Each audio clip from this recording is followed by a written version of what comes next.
Ici, la statistique descriptive, je clique et j'ai une seule colonne pour moi pour le moment. Donc, double-clic pour faire passer la variable, ramp. Et je vais chercher les statistiques ici, statistics. Quelles statistiques? Par défaut, c'est la moyenne, l'écart type empirique, l'écart type, c'est pas la peine. Le minimum, le maximum de ma variable, le nombre d'observations que j'ai et le nombre d'observations s'il y a des cellules qui sont vides.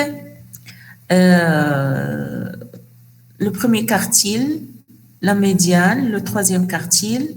Je peux ajouter autre, par exemple le skewness, le kurtosis, l'intervalle interquartile, le mode.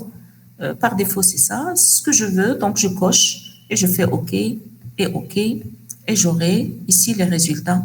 Donc, pour ma statistique, j'ai 200 observations. Il n'y a pas de missing value, c'est-à-dire il n'y a pas de valeur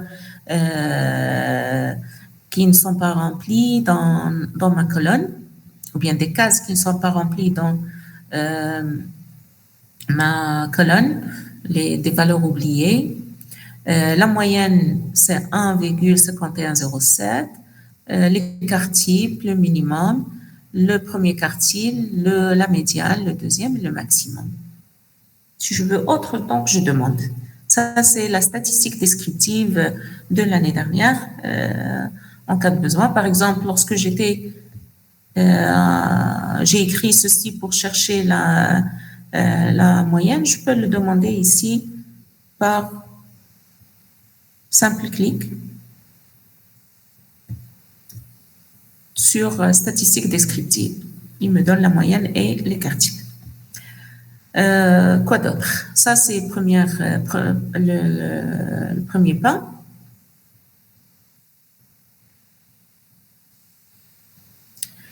On va établir, si je veux établir un histogramme de ma base de données, le voilà, un histogramme simple ou bien un histogramme avec une courbe de la loi, une loi quelconque. La plus utilisée, c'est la loi normale. Je vais sélectionner celui-là, par exemple. Je fais OK. Et la variable, je dois glisser le graphe. Je demande un graphe pour quelle variable. Double-clic et elle passe.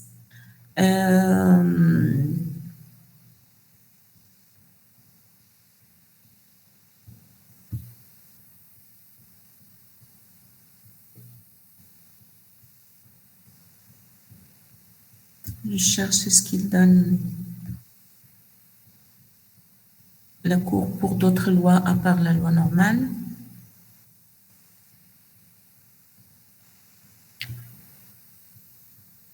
Non, c'est un test de normalité.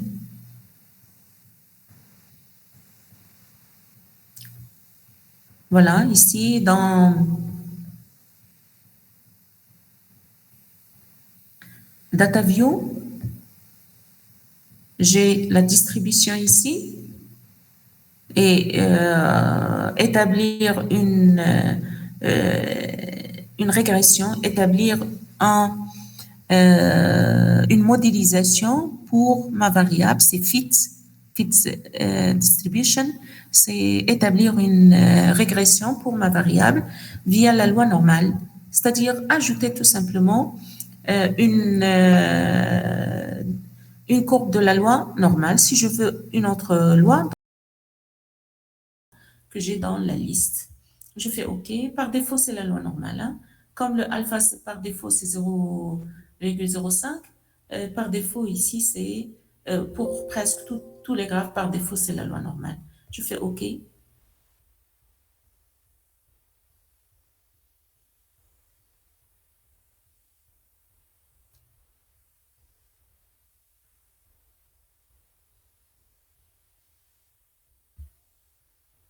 Voilà l'histogramme.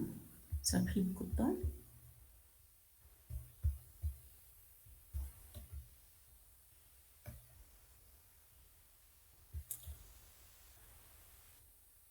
C'est notre histogramme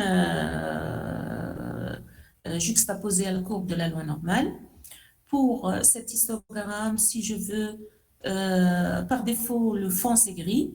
Si je veux ôter, je vous conseille toujours d'avoir dans un rapport un fond qui est blanc. Donc, double-clic sur le gris, sur la courbe d'abord pour l'activer, et puis double-clic sur le gris, et je vais à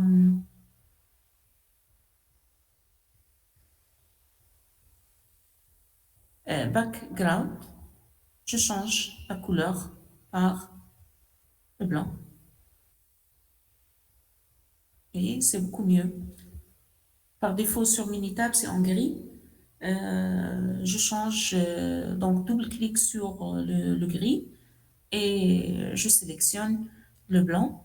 Je peux changer le titre, double-clic sur le titre et j'ai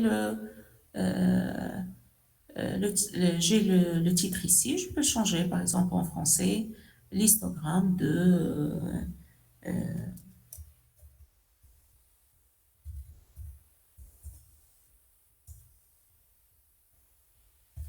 la variable rampe.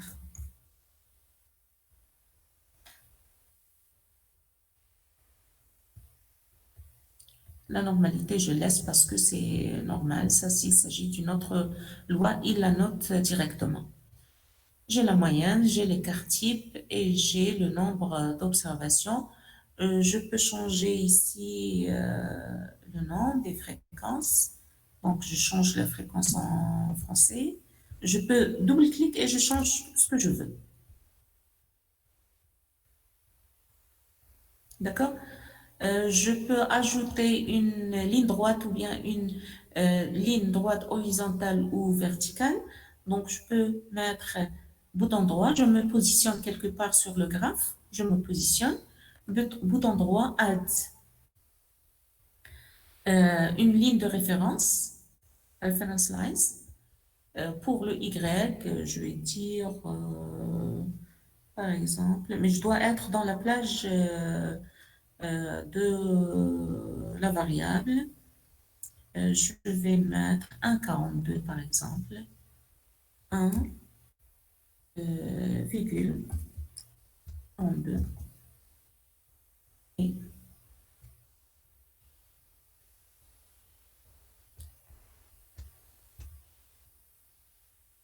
non, je préfère l'autre. Je vais la ôter, supprimer. Donc, add, reference lines. Show reference lines at Y value, at data, 1,42. Voilà. Une ligne verticale. Pour la ligne horizontale, je vais utiliser 55 par exemple ici. 42. Vous voyez, je peux ajouter les lignes que je veux. On aurait besoin de ça pour ajouter les lignes de spécification. Et ici, je vais prendre par exemple un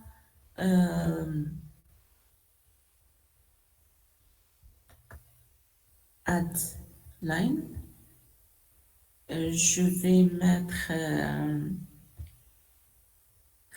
1, donc 1,50, 1,46, 1,04, je vais mettre 1,46.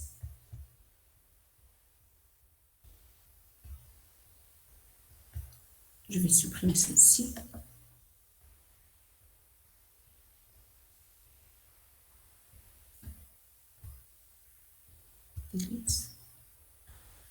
Et je vais ajouter une autre qui est 0,5 plus 0,4. Ça donne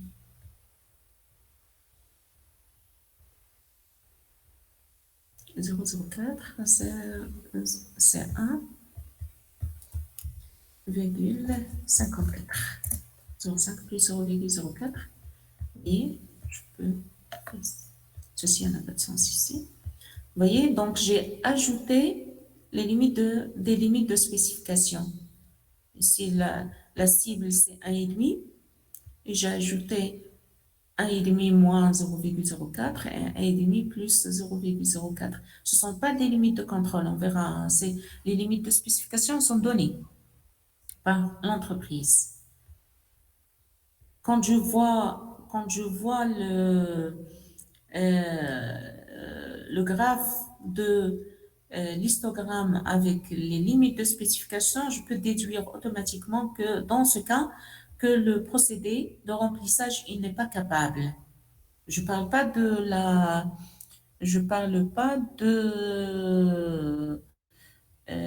il n'est pas maîtrisé, non, il n'est pas capable. On verra ça. D'accord? Parce qu'il y a des zones qui sont en bleu, qui sont en dehors des limites de spécification. C'est-à-dire que la capacité elle n'est pas réalisée ici. Donc, vous aurez besoin de l'histogramme juxtaposé la courbe de la loi normale. Il le fait et vous aurez à ajouter certaines droites, soit horizontales, soit verticales. C'est par la commande. Je me positionne quelque part et je fais Add. Et j'ajoute, il y a pas mal de choses à ajouter ici, mais le plus important pour nous, c'est ajouter des droites, parce qu'on peut ajouter les limites de contrôle supérieure et inférieure. Je calcule la limite de contrôle inférieure, la limite de contrôle supérieure, et je les ajoute sur mon graphique. On a besoin également pour les graphes, on a besoin d'un probabilité plot pour tester la normalité. Pour appliquer une carte, par exemple, de Schwartz, je dois d'abord tester les trois conditions: la normalité, la constance de la variance et l'indépendance. Donc, la normalité, je la teste par un pp-plot ou bien un qq-plot. Je prends le normal, le graphe normal, OK, c'est pas celui-là, mais le simple. Et je passe ma variable et je sélectionne la distribution. Pour nous, on teste la normalité. Donc, on garde par défaut, c'est la normalité. OK, OK. Et je ferme celui-là, parce qu'il était activé. Voici le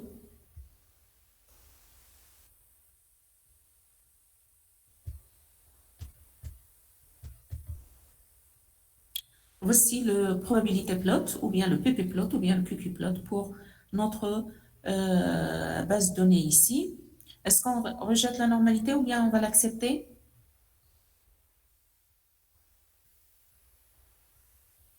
Pour cet exemple, est-ce qu'on rejette ou bien on accepte la normalité? Pardon? J'ai pas entendu. On rejette, oui, parce que la p-value, elle est inférieure à 0,005, donc elle est inférieure à 0,05.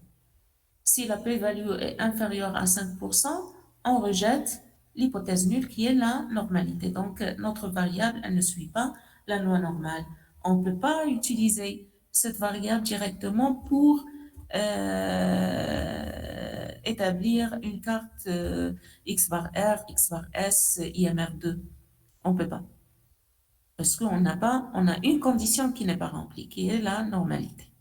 On va voir comment, si on peut la corriger. Je laisse.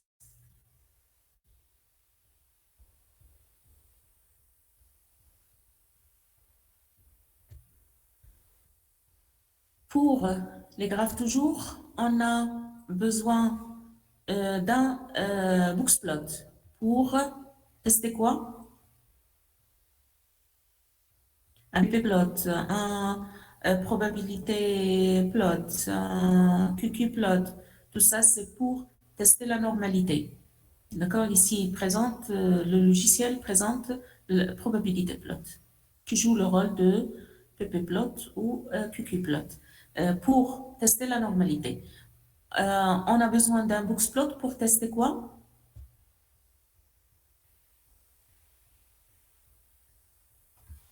Oui, quoi sert le boxplot pour nous?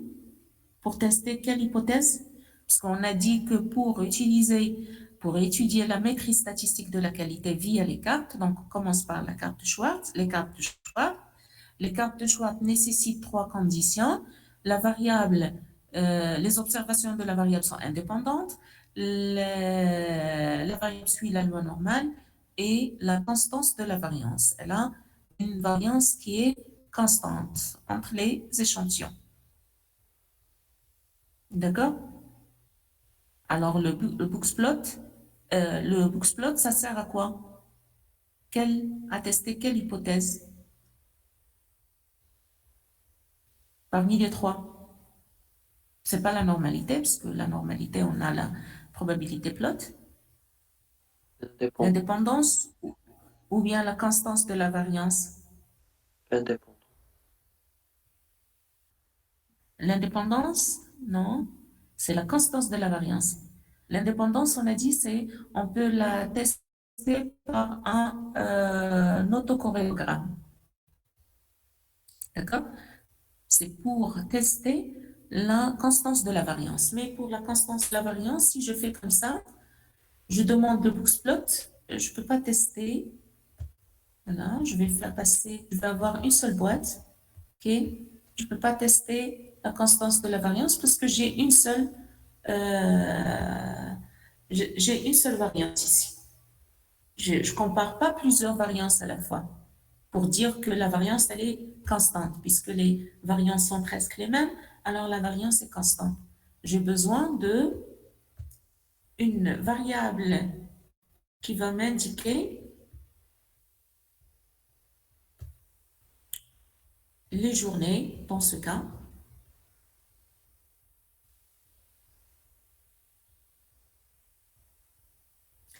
Je vais mettre,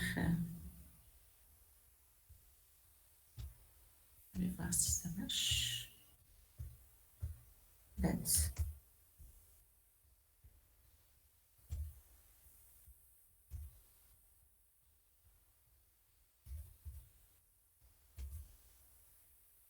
C'est la première journée, par exemple.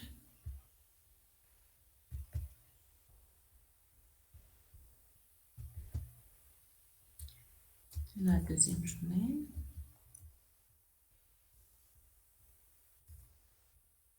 Je sais.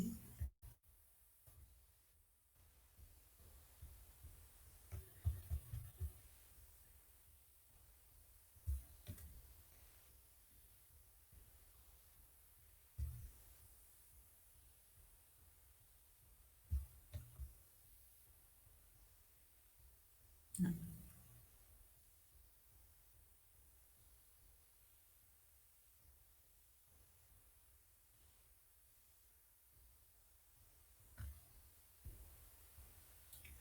Ça ne marche pas. Alors, comment je fais ça?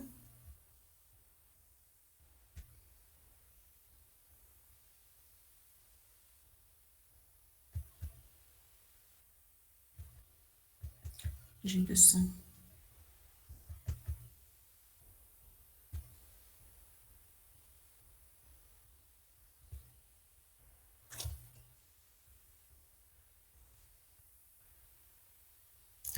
L'heure. Non, ça ne marche pas.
Donc, qu'est-ce que j'ai fait? Tout simplement, euh, je vais considérer que la première valeur, c'est pour la première journée.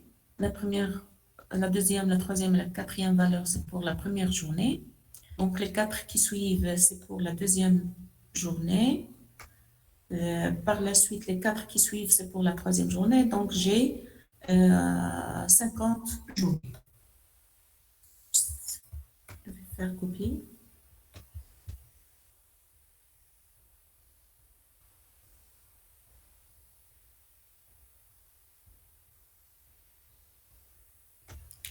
Copier et je colle dans Minitab, dans date.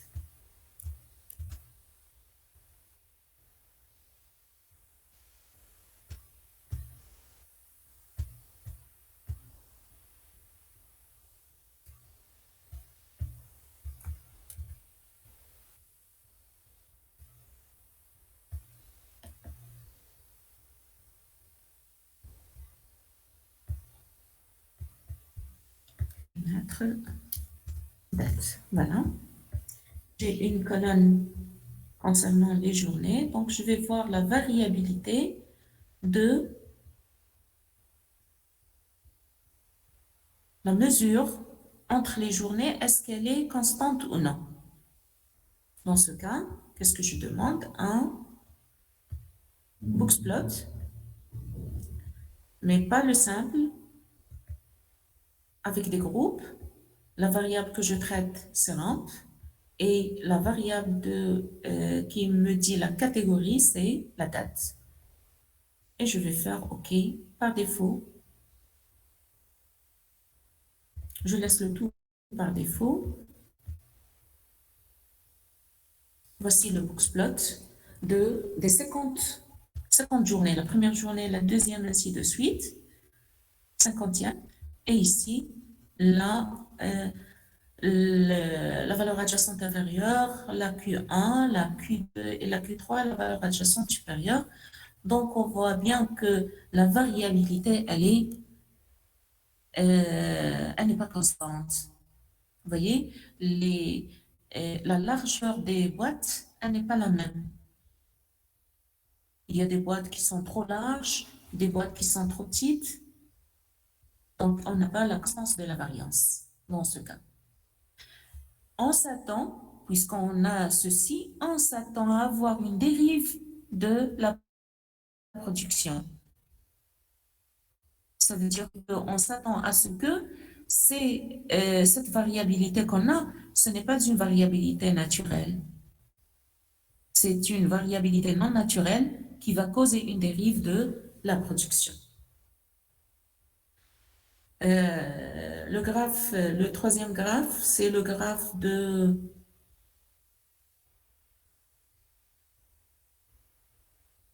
Non, je vais à stats. Et je vais dans stats, c'est pas dans graphe maintenant, c'est dans stats. Et je vais dans time series, les séries chronologiques, parce qu'on a dans le contrôle statistique de la qualité, on ne traite que les séries dans le temps. Et je vais dresser un autocorrélogramme, autocorrelation. De quoi? De ma variable ramp. Et je vais, par défaut, normalement, par défaut, c'est le 1 quart, mais pour Minitab maintenant, pour cette version, il ne donne pas le 1 quart, c'est à nous de donner le nombre. Je vais faire par défaut, il va faire le graphe pour le tout. Le voilà.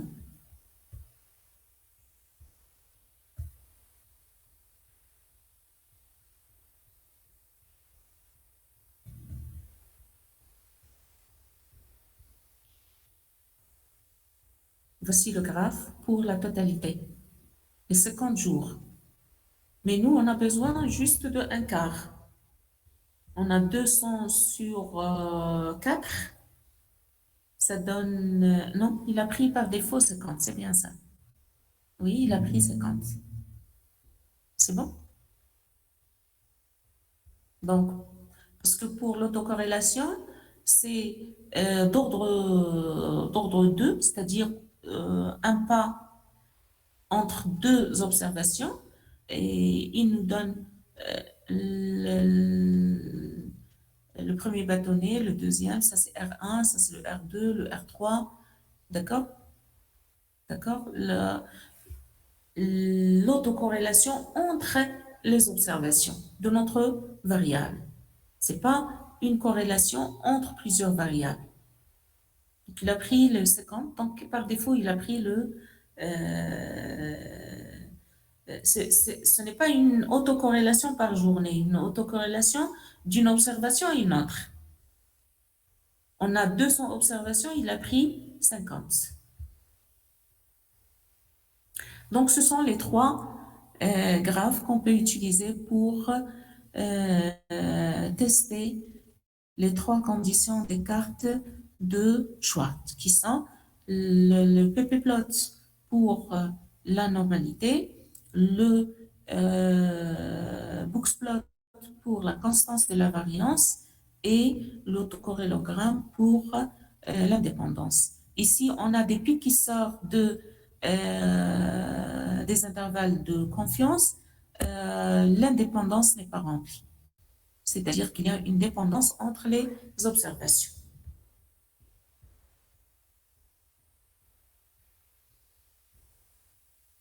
Et il y a, on a vu l'histogramme juxtaposé à la courbe de la loi normale, mais on a dit qu'on ne peut pas se référer à ce graphique parce qu'il n'y a pas la p-value pour trancher est-ce qu'on va accepter ou bien rejeter la normalité avec le probabilité plot ou bien le pp-plot.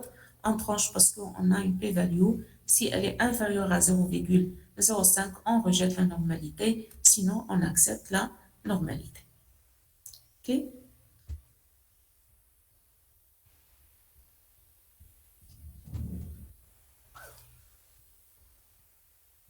Par défaut, je ne sais pas qu'est-ce qu'il utilise. Peut-être que ce n'est pas Kolmogorov-Smirnov, ce n'est pas le Minitab. Peut-être qu'il n'utilise pas Kolmogorov-Smirnov. Il n'utilise pas le test de Picari pour la p-value. Il utilise peut-être Anderson. Je vais voir.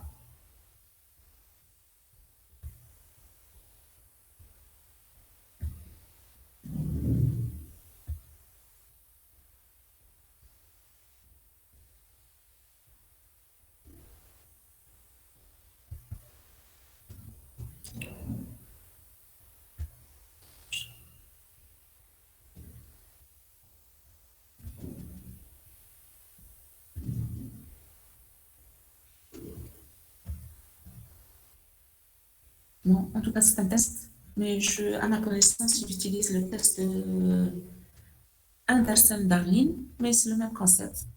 Dans les statistiques, on a plusieurs outils qui convergent vers le même résultat. Donc, on choisit ce qu'on veut. Bon. Ici, Pascal. Pascal, non.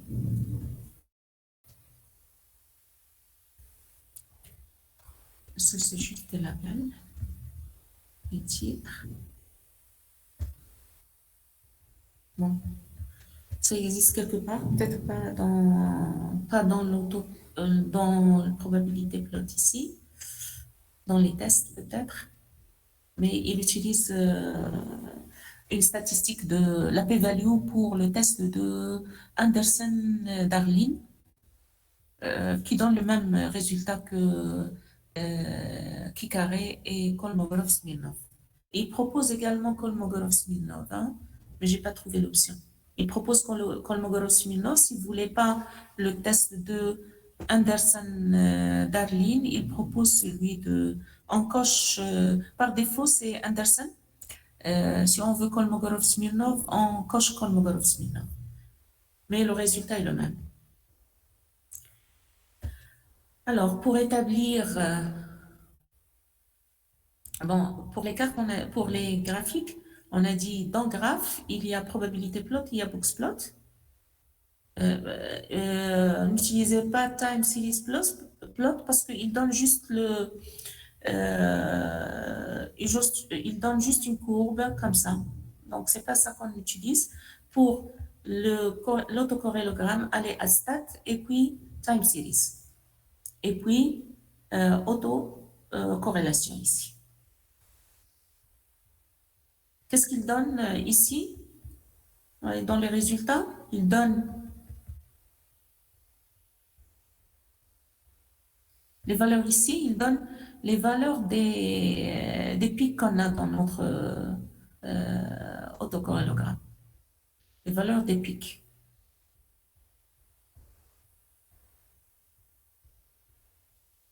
Voilà, il y a des pics avec un moins, des pics avec un plus. C'est ce qu'on voit dans le graphique. Voilà, des pics avec un... Parce que c'est par rapport à 0, c'est plus, plus. Il y a des moins ici, il y a des moins. Des valeurs négatives ici.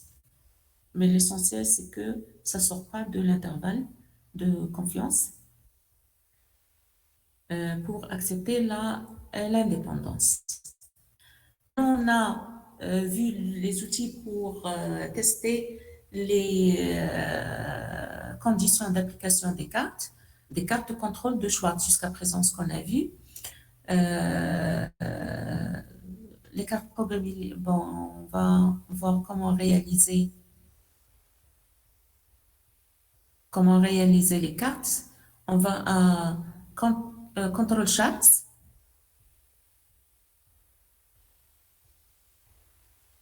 Et on sélectionne les variables par groupe. Variables charts for subgroups.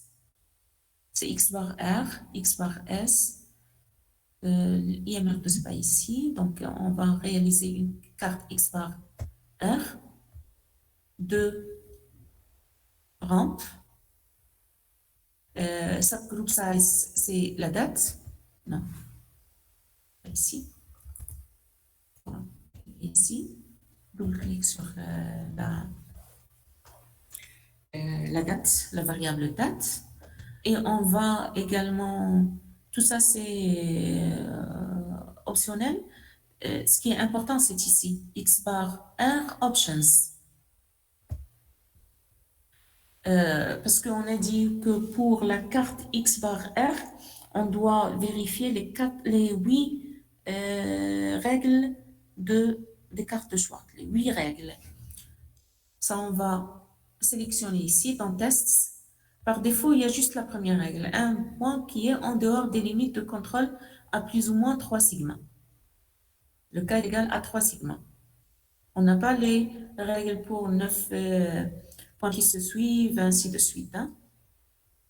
Alors, je dois sélectionner, ici on a 8.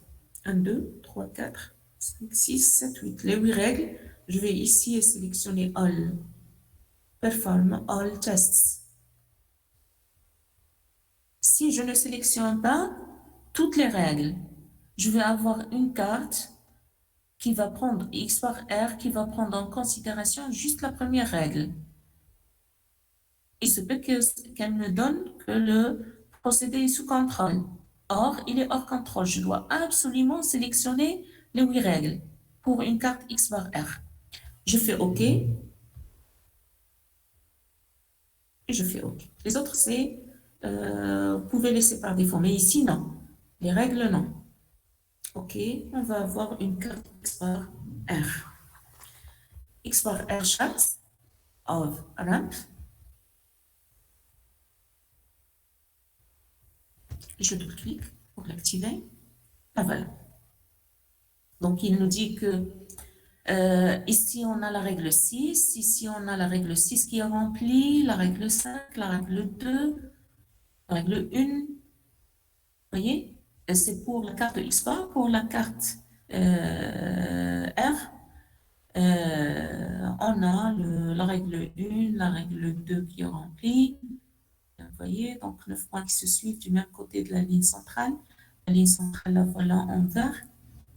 Et la limite supérieure, la limite inférieure. Donc, il y a plusieurs points qui causent la dérive par rapport à la règle 2. Donc, on dit que le procédé, il est hors contrôle. Si on trouve un seul point rouge, il est hors contrôle. D'accord? Double-clic sur double-clic sur le fond pour le remplacer par un blanc. Je fais OK. Double-clic, puis je sélectionne Custom. Et ici, je sélectionne un blanc. Le voilà. Si je veux changer le titre, donc double-clic, ainsi de suite. Okay. Je vais réaliser une carte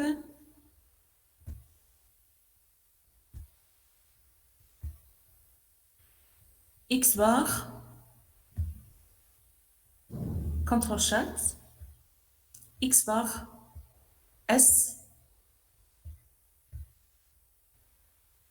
ramp, subgroup size, c'est date. Et puis, je dois absolument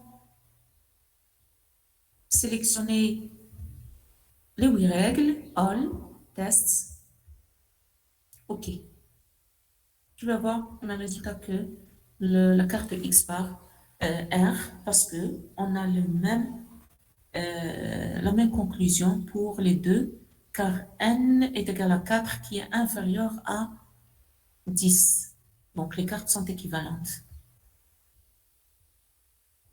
X bar R et X bar S sont équivalentes. Qu'est-ce qu'on a sur la carte X bar, la partie X bar?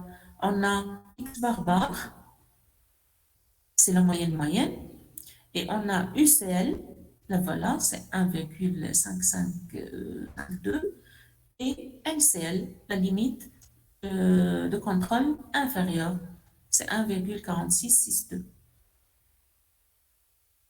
Sur la carte S, qu'est-ce qu'on a? S bar, pour chaque échantillon, pour chaque journée ici, on va chercher S, on va noter S1, S2 jusqu'à S50, et on cherche la moyenne des S, c'est S bar, la moyenne des écarts-types. Puis la limite inférieure et la limite supérieure.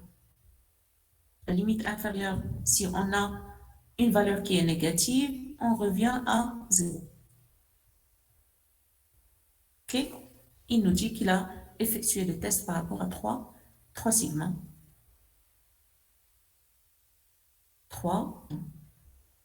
C'est ce qu'on a dans les cartes de Schwartz. Quelle carte établir? X bar R, X bar S. On a la carte IMR2. La carte IMR2, on n'a pas on n'a pas des sous-groupes. On va considérer que ce sont des valeurs individuelles. Alors, c'est variable charts for individuals. Et je vais sélectionner IMR, la carte IMR. Les autres, on n'a pas vu. La carte IMR2, toujours la variable ici, c'est ramp. Et on ne va pas entrer la date parce que on considère que ce sont des valeurs individuelles. Alors, pour les tests, il y a un petit problème. Pour les tests, qu'est-ce qu'on a dit pour la carte IMR2? Pour la partie carte I, qu'est-ce qu'on a? On a les 8 règles. Pour la partie MR2, on a juste la première règle parce que les statistiques qu'on calcule, les MR2 sont autocorrélées, sont corrélées, pardon. D'accord? Il n'y a pas l'indépendance entre MR2, MR1, 2 et MR2, 2. Le premier et le deuxième, il n'y a pas d'indépendance. Il y a des observations communes. Alors, on prend juste la première règle. Mais ici, on ne peut pas, pour la table, on ne peut pas imposer, en tout cas pour Minitab, il ne peut pas imposer pour la même carte une règle pour une partie et 8 règles, ou bien une partie de 4 règles pour les autres. Pour l'autre partie qui suit la limite, qui suit la tendance centrale. Alors, qu'est-ce qu'on fait? On prend les 8 règles. On sélectionne les 8 règles. All tests. Perform all tests. Et on fait OK. OK.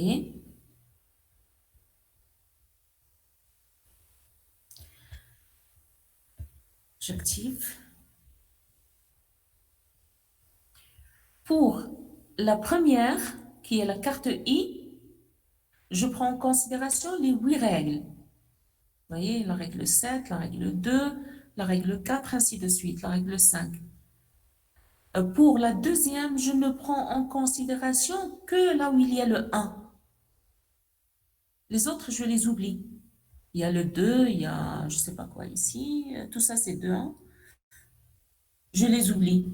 Même si c'est en rouge, je ne prends que la première règle. Alors, si j'ai un point rouge dans la première, dans la carte I, le procédé est hors contrôle. Même si dans, dans le MR2, même si j'ai le tout est bleu, il n'y a pas de rouge, le procédé il est hors contrôle. Parce qu'on prend en considération.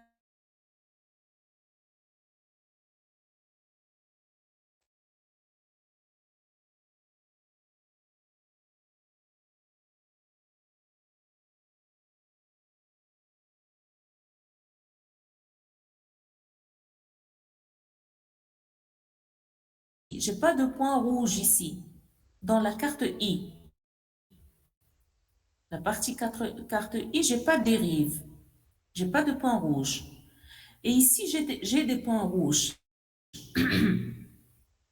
Si j'ai des points rouges qui sont associés à des règles de 2 jusqu'à 8, je considère que le procédé est sous contrôle.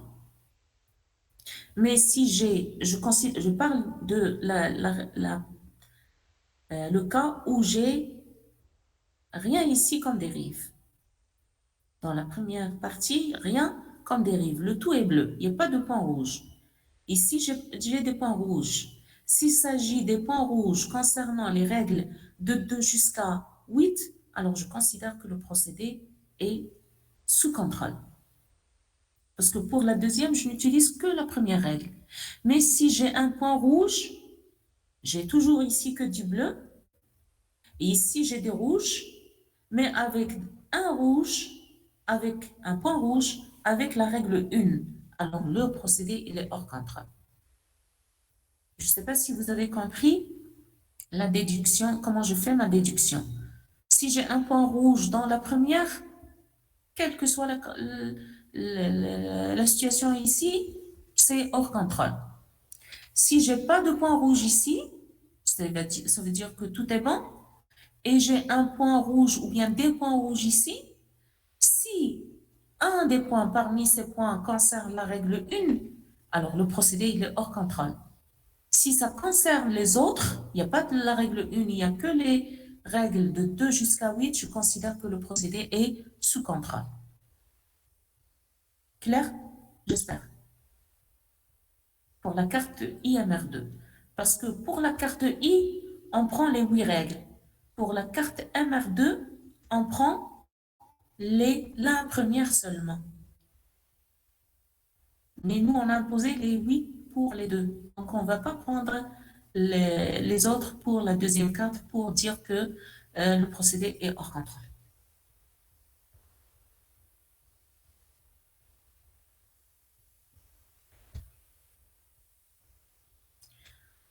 Donc, on a vu la carte I, la carte I, la carte X bar R, la carte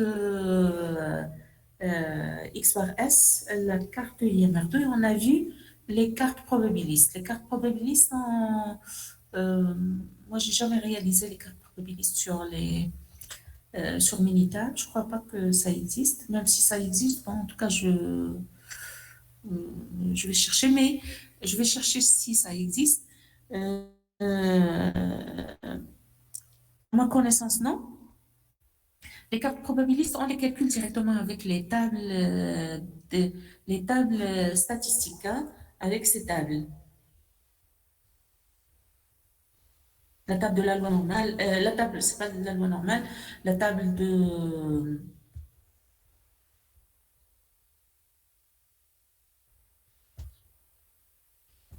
la monomiale et la table de la loi de Poisson et la table de Poincaré. D'accord? On les calcule à partir, on a la définition et on les calcule à partir des tables. Les cartes probabilistes, les cartes aux mesures probabilistes. On utilise la table de la loi binomiale, la table de Poisson.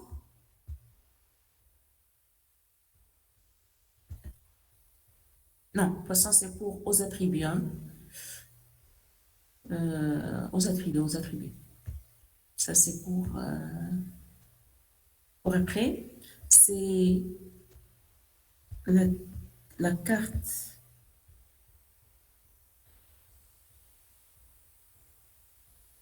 Le support était déjà ouvert. Pour le stade, oui.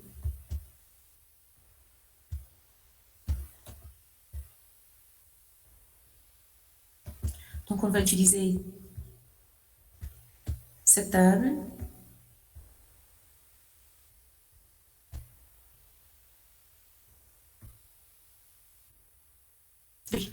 Dans les tables probabilistes, on va utiliser la normale et on va utiliser la table D qu'on a dans notre support ici.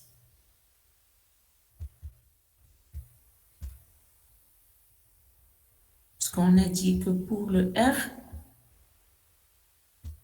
la carte R, on n'a pas une forme analytique pour la distribution de R, mais on a une forme analytique pour la distribution W qui est R sur sigma. Donc, on utilise directement les tables statistiques, la normale, le qui carré et la W qui est en quelque sorte une qui carré, mais particulière. Parce que la qui carré, elle dépend du degré de liberté qui change la forme de la courbe. OK? Donc, pour support contrôle, donc je vais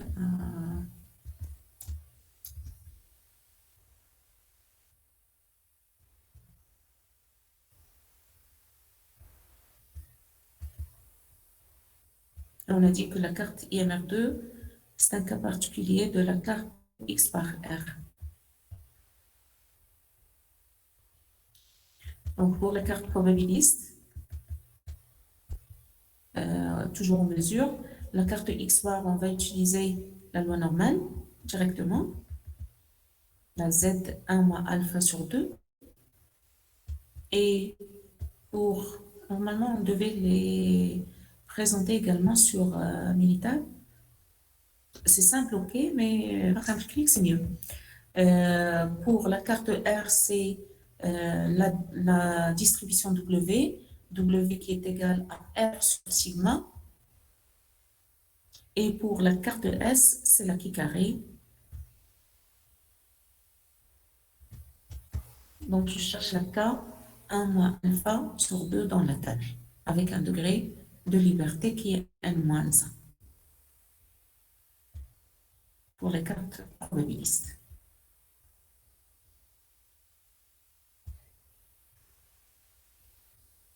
C'est juste pour l'usage de la table de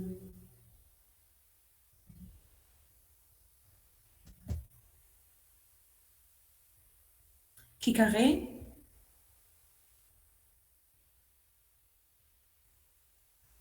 La table de qui carré ici, elle donne la proba de x inférieur à petit x qui est égal à alpha. La proba de x, donc le grand P, je vois la parenthèse x inférieur à petit x est égal à alpha. Je dois faire attention parce que qu'est-ce qu'on sait, nous? On sait que je vais insérer une formule. La proba de grand X inférieur à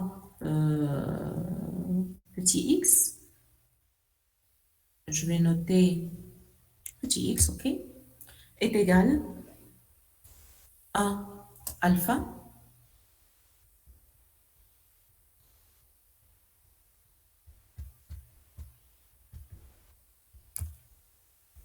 on a défini par, dans le cours de Probastat, si vous vous rappelez, l'année dernière, on a défini par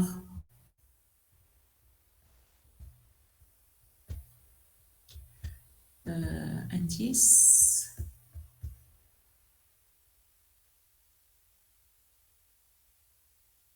c'est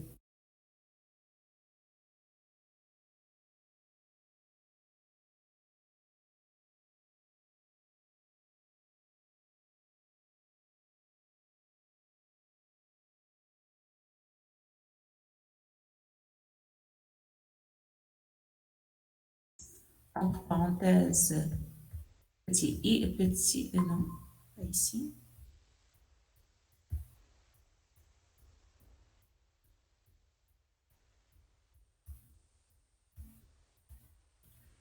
Entre parenthèses Q alpha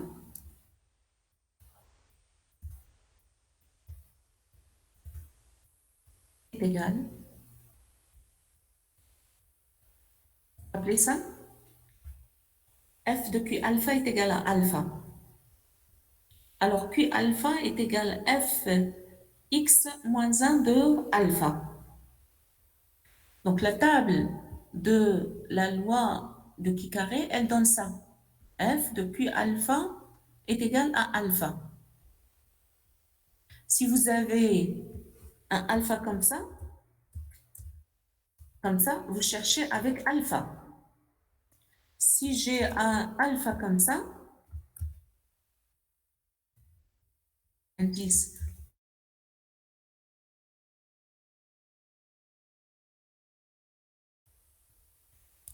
mettre comme ça.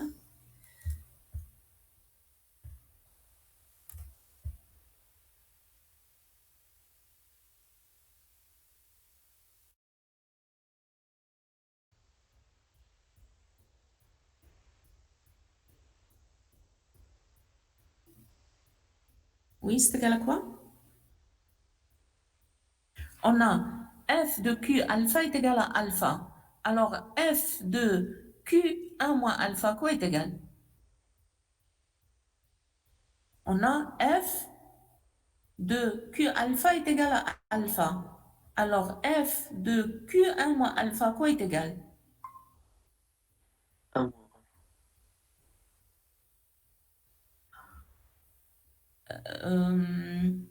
F, Q alpha est égal à alpha. F, bon, je précise encore.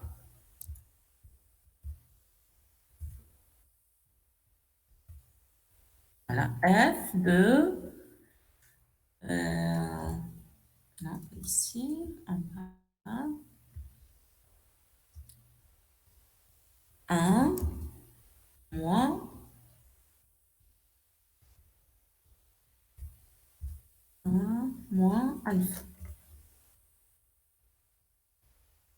Ça donne quoi? Ici.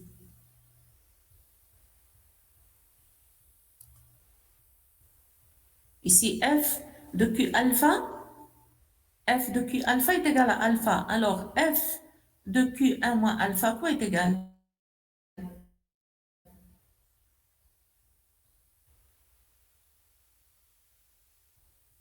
Oui, c'est ça. moins, Pardon? 1 moins alpha. Oui, reprenez. 1 moins alpha. Reprenez. 1 moins alpha. 1 moins alpha, oui, c'est ça. Oups.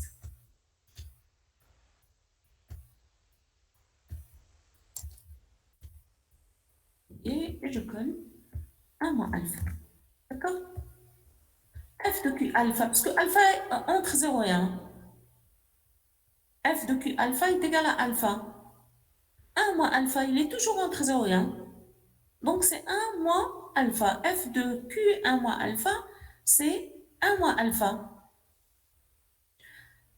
Si j'ai cette expression comme ça, dans mon calcul, j'ai un alpha en indice.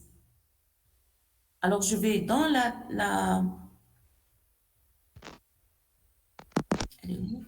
table ici. Je vais dans la table de qui carré et chercher par alpha. J'ai alpha est égal à 0,25. Alors, je vais ici à 0,25. Alpha est égal à 0,25. Je vais chercher mon degré de liberté. Il est égal à 10. Donc, l'intersection, c'est la statistique de qui carré. Si j'ai la proba de x inférieure à q 1 moins alpha, alors je vais prendre le 1 moins alpha tel qu'il est et je vais le chercher dans la table. Je le considère comme étant un alpha prime. 1 moins alpha, c'est alpha prime. 1 moins alpha est égal à 0, si je prends 0,25, alors 1 moins alpha, c'est 0,75. Je vais à 0,75 et chercher intersection avec le degré de liberté, c'est 12,5. Vous voyez? Donc là, la table, elle donne la proba, elle donne cette proba.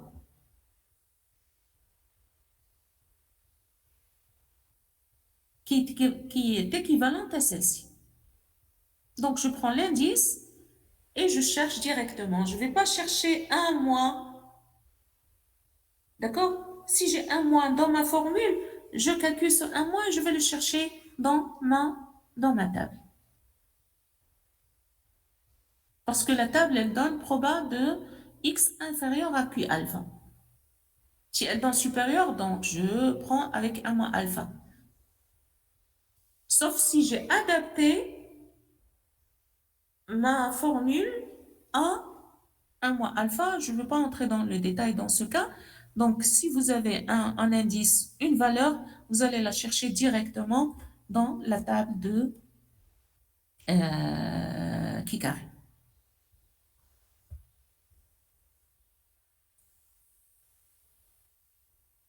OK?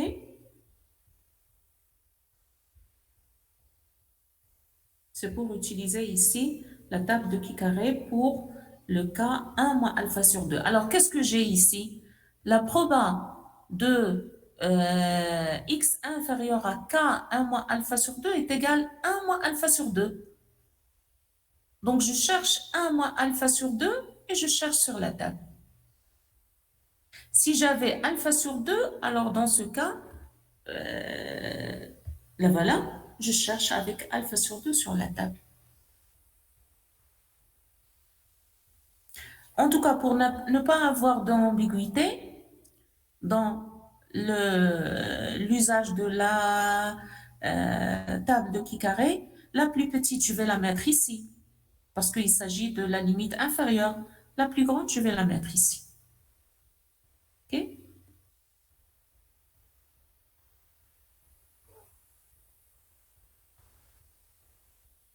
Question?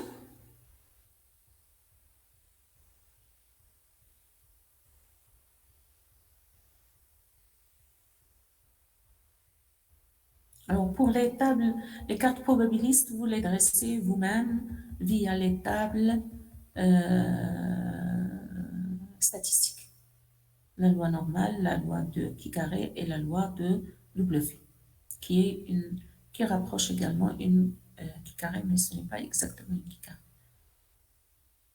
particulière.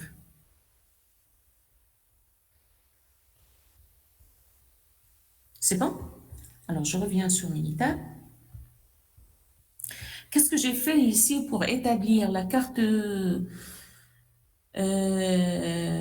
X bar R, X bar S, IMR2? J'ai pris la totalité des données.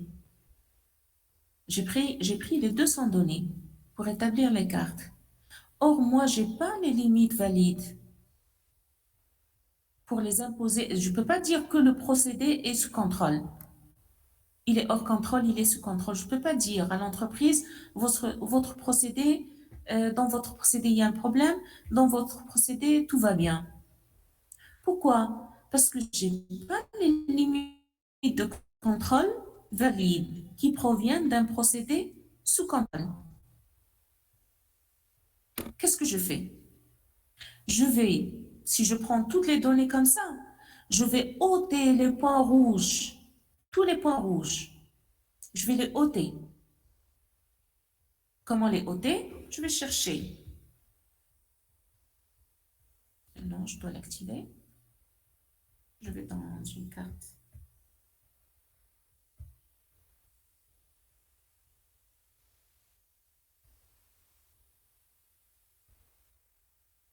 Je vais prendre une carte Xbar.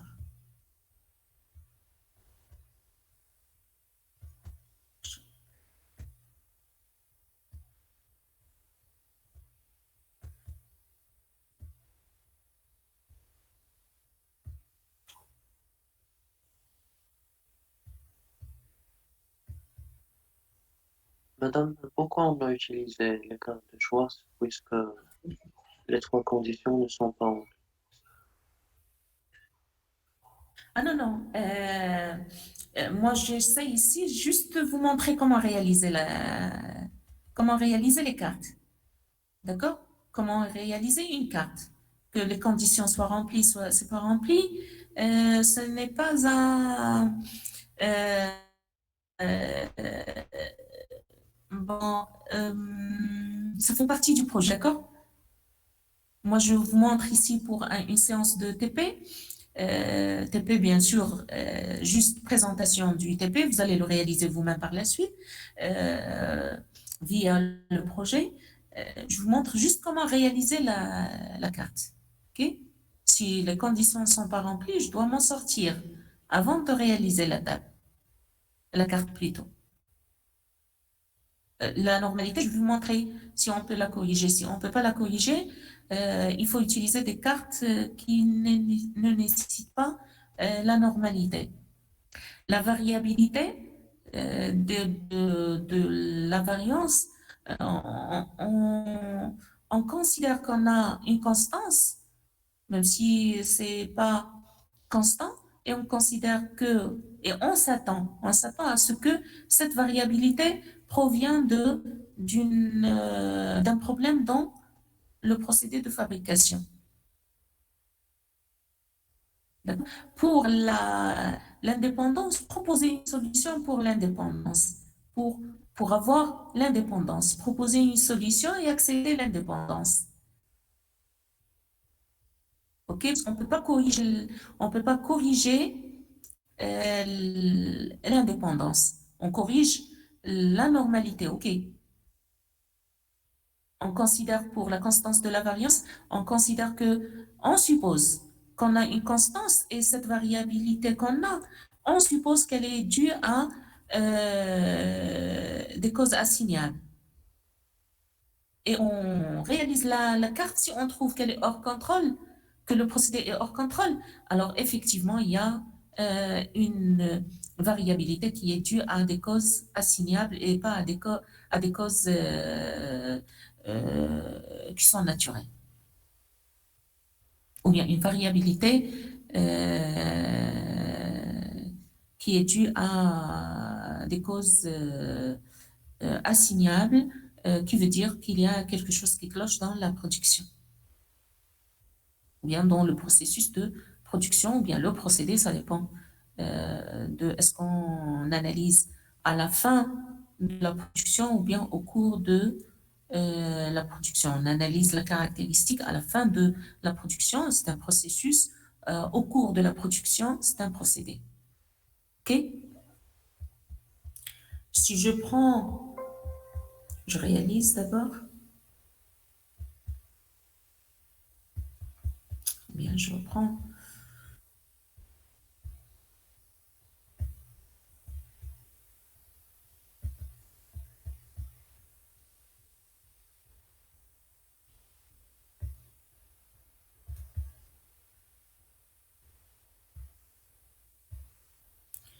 Ici, il n'y a pas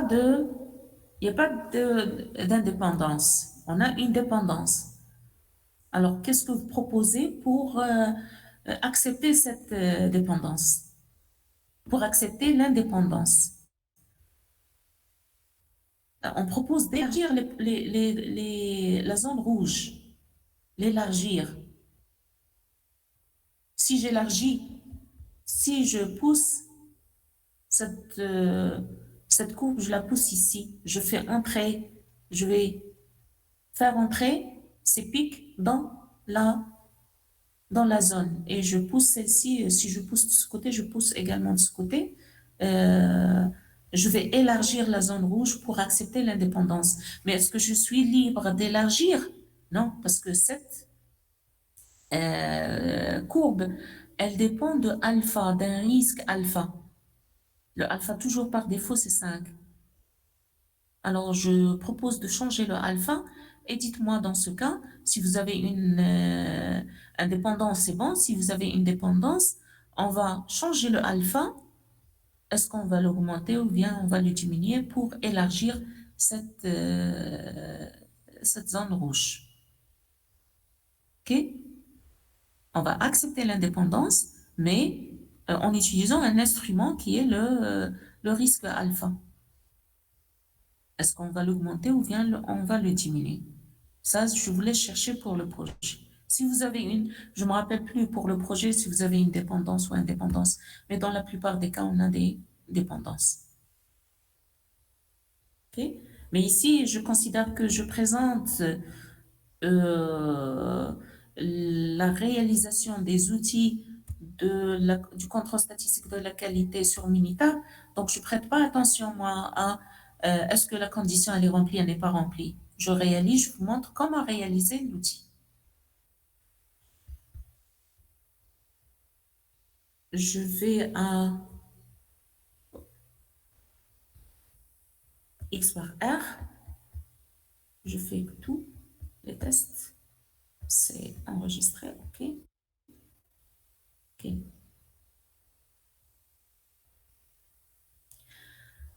Alors, j'ai des points rouges ici.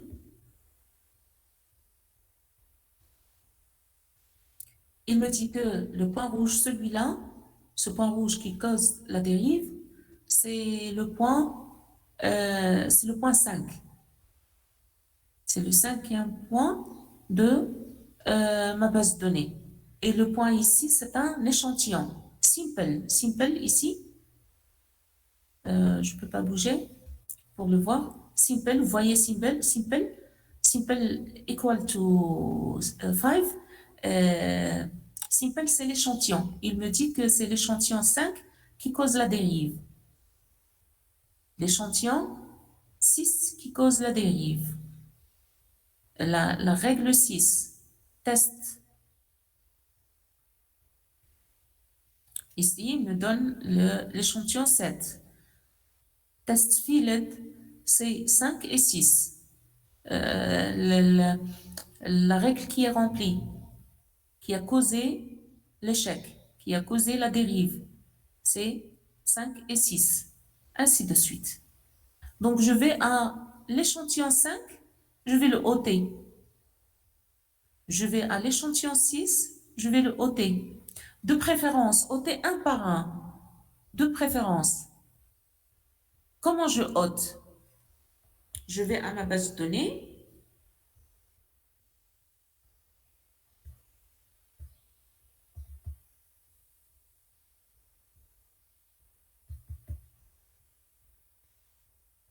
Je vais faire copier.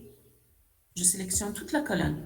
Copier. Vous voyez, quand je clique sur C1, sur C, la colonne, ça sélectionne toute la colonne. Je fais copier et je la colle dans une autre colonne.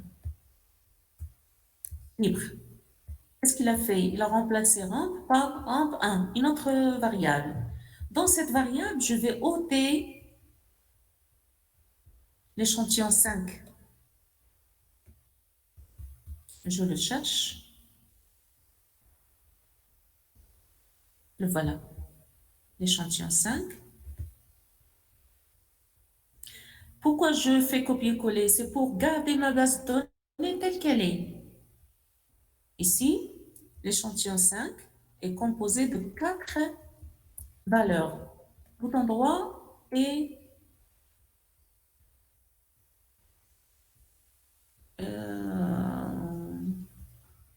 delete. Qu'est-ce que je vois en bas?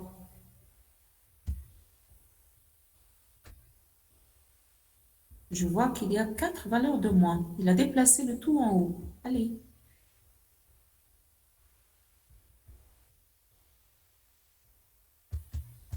Je descends pas. Vous voyez, 1, 2, 3, 4. Il a ôté 4 valeurs. Je peux mettre comme ça.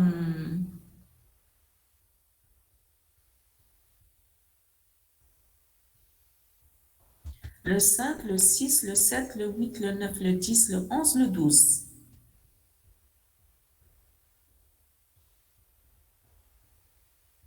Le 5, le 6, le 7, le 8, le 9, le 10. Je vais ôter juste le 10 par exemple. Mais toujours, je dois faire attention. J'ai déjà ôté 1.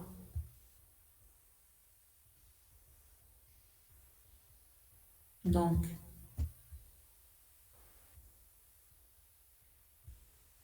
c'est le 6, le 7, le 8, le 9 et le 10e.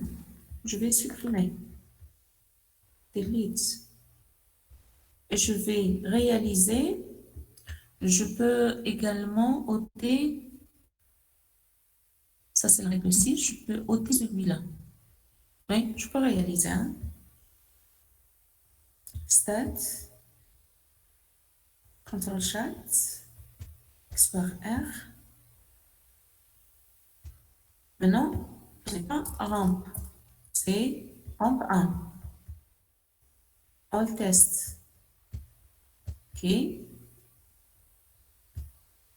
OK. Ah oui. Je devais ôter. Je fais copier-coller également pour ça, copier, parce qu'ils n'ont pas le même nombre de lignes. Je vais ôter ça. Et supprimer.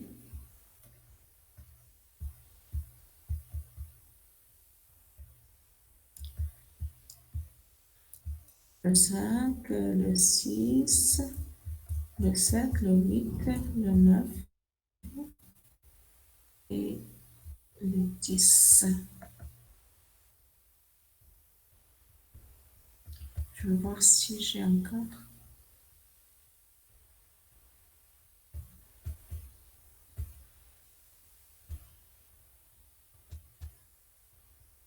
Vous voyez, maintenant on a le même nombre de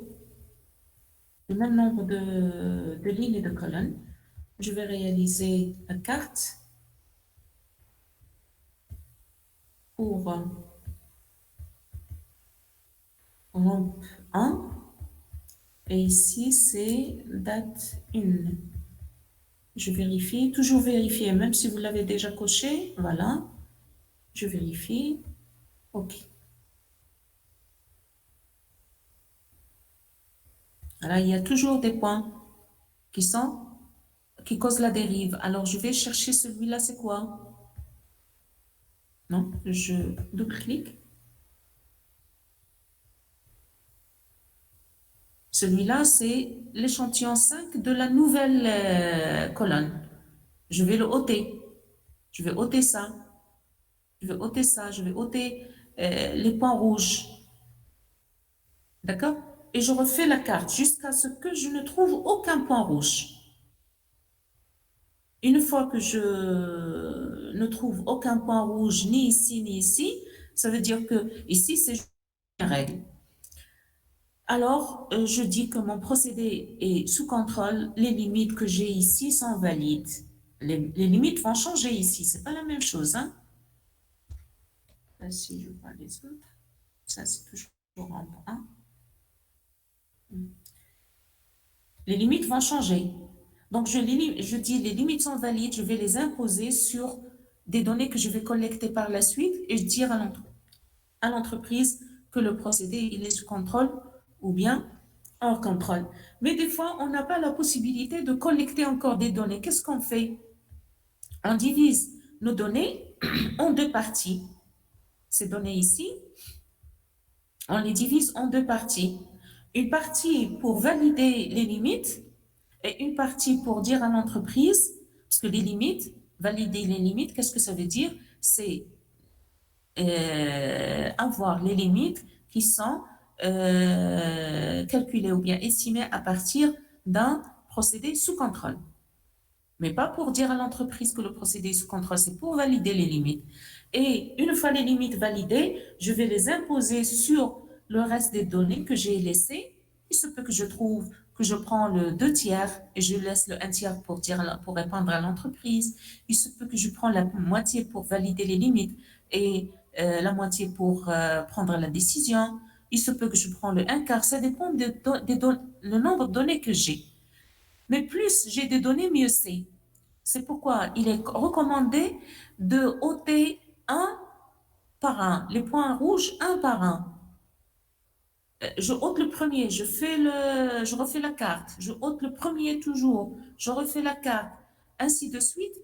Comme ça, je garde beaucoup plus de données. Vous voyez, ici, j'ai ôté le 5, le 6, le 7, le 8, le 9 et le 10e à la fois. Il se peut que si je ôte juste 3, j'aurai le procédé sous contrôle parce qu'il y a une règle qui était remplie dans le premier, elle ne serait pas remplie dans le deuxième. Par exemple, 9 points qui se suivent. Une fois que j'ai ôté un point, donc je n'ai plus ces 9 points. Donc, plus je garde des données, mieux c'est. Donc, comment ôter les données? Chacun va ôter les données à sa façon, les données qui causent la dérive. Mais la façon la plus adéquate, même si elle est très, très lente, c'est de ôter un par un. Ôter les points, un, je refais la carte, je ôte un, euh, je refais la carte, ainsi de suite. D'accord? C'est pour garder plus de données dans notre base qu'on va analyser. OK? Et comment je répartis 1 tiers, 2 tiers, 1 quart, 3 quarts, un demi, ça c'est moi qui a le choix. Donc je choisis, si j'ai assez de données, je prends au minimum 300 observations pour valider les limites et le reste pour répondre à l'entreprise. Mais on n'a pas toujours cette possibilité, donc on décide selon la taille de la base de données qu'on a. Il reste une chose que j'ai déjà établie au début, mais j'ai pas donné la solution. Probabilité plot, on a réalisé un probabilité plot pour la, pour la rampe, remplissage. Par défaut, c'est la loi normale. Qu'on n'a pas trouvé la normalité. On a rejeté la normalité ici. Alors, on a dit dans le cours que on peut utiliser log de x et refaire le test. On peut utiliser la racine carrée de x et refaire le test.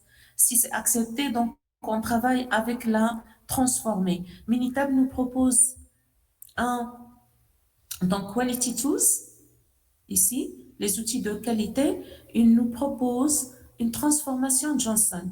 Si vous n'avez pas la normalité elle n'est pas remplie, une transformation Johnson de notre variable ramp qui n'est pas normale.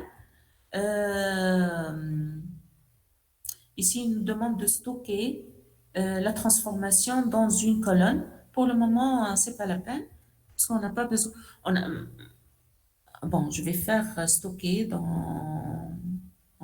j'ai pas, dans séance. Elle est libre. Séance. Ici, parce qu'elle est libre.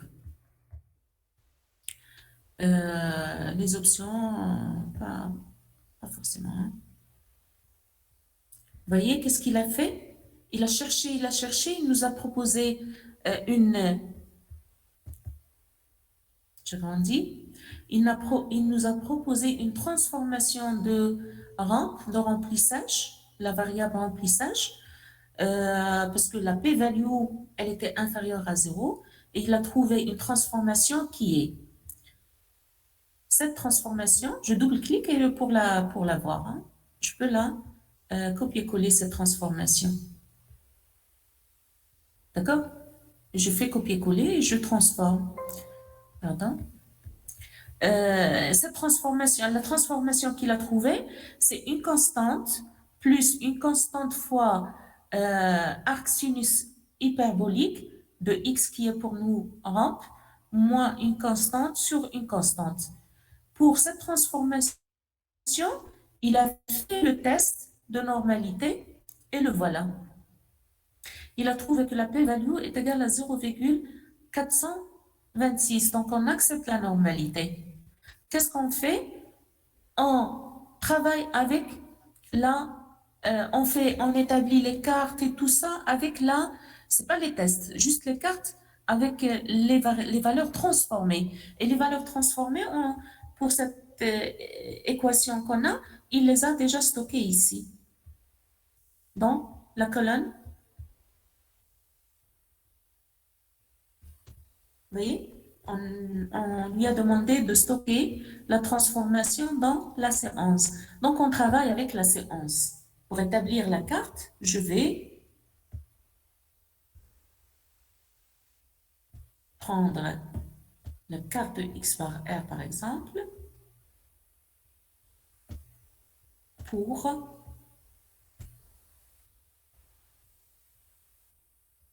J'ai fait la transformation pour ample. Et pour ici,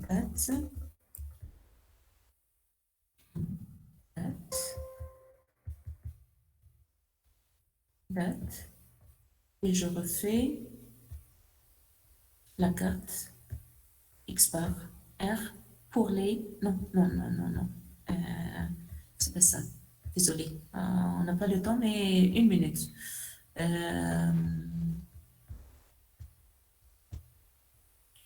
C'est pas rampe dans ce cas, mais c'est séance. Parce qu'on travaille avec la transformée, qui est normale.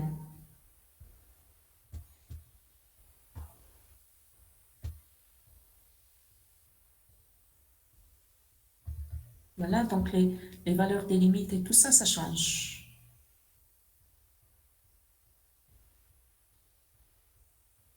OK?